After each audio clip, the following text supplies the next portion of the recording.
आज हमारी जो माताएं हैं, ये कथा की आवश्यकता आपको बहुत अधिक है। इसलिए अधिक है क्योंकि बालक की जो पहली गुरु होती है वो कौन होती है? माँ।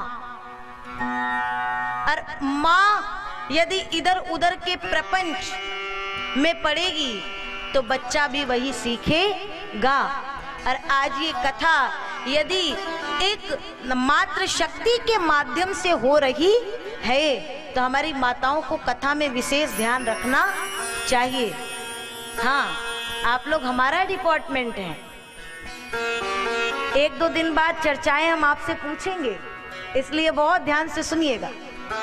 तो व्यास जी हुए जिन्होंने कृपा करके ये इतनी बहुमूल्य अमोलक मणि, कौन सी मणि? श्रीमद् भागवत महापुराण हमारे आपके सामने रख दिया। शौनक जी ने वहीं रोका और कहा, महाराज, जो भगवान के स्वयं अवतार हैं, 24 अवतारों में से एक वो स्वयं भागवत है, उनको भागवत लिखने की क्या आवश्यकता पड़ी? बताने की कृपा करें। और तब हमारे सूत जी बताते हैं, द्वापर के अंत में आगे चल करके ये व्यास जी आते हैं पाराशर जी के यहाँ। ये व्यास जी भी अपने पुत्र की ही तरह जन्म लेते ही वन की ओर, जंगल की ओर चल दिए। इनकी माँ ने जब कहा कि जब एक माँ पुत्र को जन्म देती है तो अपने बुढ़ापे का सहारा उसमें खोजती है, परंतु तू तो जन्म लेते ही जा रहा है। व्यास जी ने कहा, माँ, तू मुझे जब याद करेगी मैं तेरे समक्ष प्रकट हो जाऊंगा, लेकिन अभी मुझे जाने दे। व्यास जी गए और जाकर के बद्रीनाथ धाम में सम्याप्रास नाम का अपना एक आश्रम बनाए और उसी में रहने लगे।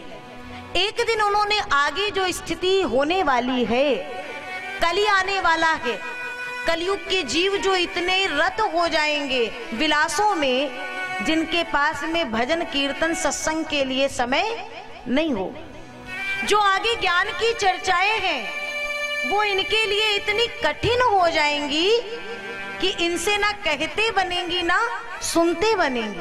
क्या किया जाए? तो समस्त जीवों के कल्याण के लिए उन्होंने एक वेद को 4 भागों में विभाजित कर दिया। ऋग्वेद, सामवेद, अथर्ववेद और यजुर्वेद। 17 पुराणों की रचना कर दी है। फिर बाद में महाभारत भी रच दिया। लेकिन इतना कुछ कर लेने के बाद भी हमारे वेदव्यास जी के हृदय में कोई शांति नहीं है। अब एक बात ध्यान रखना, अगर आप भगवान की पूजा करो, भजन करो, कीर्तन सब कुछ करो, कथा सुनो, तो भी आपके हृदय में शांति ना हो तो समझ लेना अभी आपके भावों में कहीं कोई कमी रह गई है। वेदव्यास जी जैसा ऐसा ज्ञानी, इतना कुछ, आज लोग एक पुस्तक लिख देते हैं, ओहो हो, उसी पुस्तक के सहारे, जबकि उस पुस्तक में ऐसा कुछ है भी नहीं जो जीव को भव पार ले जाए। साधारण सी पुस्तक लिखते हैं तो पुस्तक के सहारे पुस्तक लिए घूमते हैं। हमने ये पुस्तक लिखी है, हमने ये लिखी, हमने ये लिखी, जीवन गुजार देते हैं। और जिन वेदव्यास जी ने इतनी पुस्तकें लिख दी और परमात्मा को लक्ष्य करके आज उनको विचार करना पड़ा कि इतना सब कुछ करने के बाद मेरे हृदय में शांति क्यों नहीं है? कहीं मुझसे कोई गलती हुई है, कहीं मुझसे कोई भूल हुई है। हे परमात्मा, मुझसे क्या गलती हो सकती है? कुछ ऐसा करो, कोई ऐसा संत मिला दो सरकार जो मुझे मेरी गलती का, मेरी भूल का भान करा।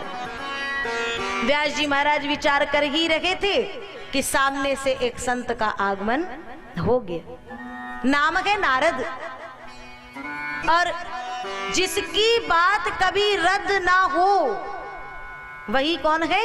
नारद। नारद जी का आगमन हुआ, व्यास जी उठ करके खड़े हो गए, आसन दिए। नारद जी ने कहा, महाराज आप बड़े चिंतित अवस्था में लग रहे हैं। अगर आपको उचित लगे। व्यास जी प्रणाम करते हुए कहते, उचित नहीं, मुझे तो लगा भगवान ने मेरी बात सुनकर के आपको मेरे पास भेजा है। सच में मैं बहुत चिंता में हूं। क्यों?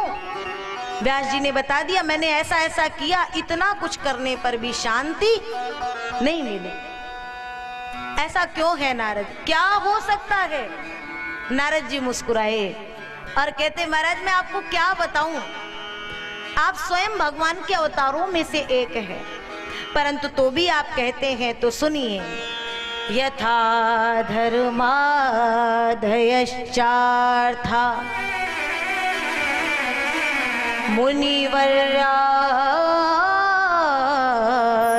मुनिवर्यानुकीर्तितः। यथा धर्मादयश्चार्था मुनिवर्यानुकीर्तिताः ना तथा वासुदेवस्य महिमा ह्यनुवर्णिता। आपने धर्म की बहुत चर्चा की, ज्ञान की बहुत चर्चा की, वेद वेदांत की बहुत चर्चा की, जितना भी आपने कुछ लिखा है, लेकिन इन सब में आपने कहीं भी भगवान वासुदेव की ऐसी कथा नहीं कही जिसको कहकर, जिसको गाकर, जिसको सुनकर जीव के हृदय में भगवत भक्ति का प्रादुर्भाव हो जाए, जिसको सुनने के बाद जीव भाव विभोर होकर के नृत्य करने लगे, देह गे की सुध भूल जाए और परमात्मा के चरणों में ऐसा प्रेम जग जाए कि वो घर बार इत्यादि संबंध सब भूल जाए। व्यास जी ने कहा, तो मुझे क्या करना चाहिए? बस आपको ज्यादा कुछ नहीं, एक पुराण और रच देना चाहिए। अब व्यास जी ने कहा, एक पुराण और बहुत कठिन है। नारद जी ने कहा, बिल्कुल कठिन नहीं है। अरे सुनो, जैसे मैं नारद, अगर आप संतों के चरणों का आश्रय लेंगे तो जैसे मेरे आने पर आपने मुझे प्रणाम किया, ये नारद पहले से कोई नारद नहीं है। जिस नारद के आने पर आपने इतना सम्मान किया, ये नारद पर उन संतों की कृपा है। और वो संत ना होते तो आज वेद व्यास जी जैसे मुझ नारद को प्रणाम ना करते। व्यास जी ने कहा, मतलब? नारद जी ने बताया, मेरे पूर्व जन्म का ये चरित्र है। व्यास जी ने जिज्ञासा की, मैं सुनना चाहूंगा। देखो, व्यास जी के हृदय में जिज्ञासा है। परीक्षित जिस समय गंगा तट पर पहुंचे थे तो अपने जो राजा का, जो महाराज का भाव था, उसको त्याग चुके थे। राजर्षि से महर्षि बनकर के गंगा तट पहुंचे थे, इसलिए गंगा तट जाने के बाद सुखदेव जी को खोजने की आवश्यकता नहीं पड़ी। महाराज सुखदेव स्वयं चलकर के उनके पास आ गए। जिस समय परीक्षित जी जैसी जिज्ञासा और जैसे अभी व्यास जी जैसी जिज्ञासा हमारे हृदय में हुई, तो ऐसे फिर संत को खोजने की आवश्यकता नहीं पड़ेगी। संत चलकर के आपके पास आ जाएंगे।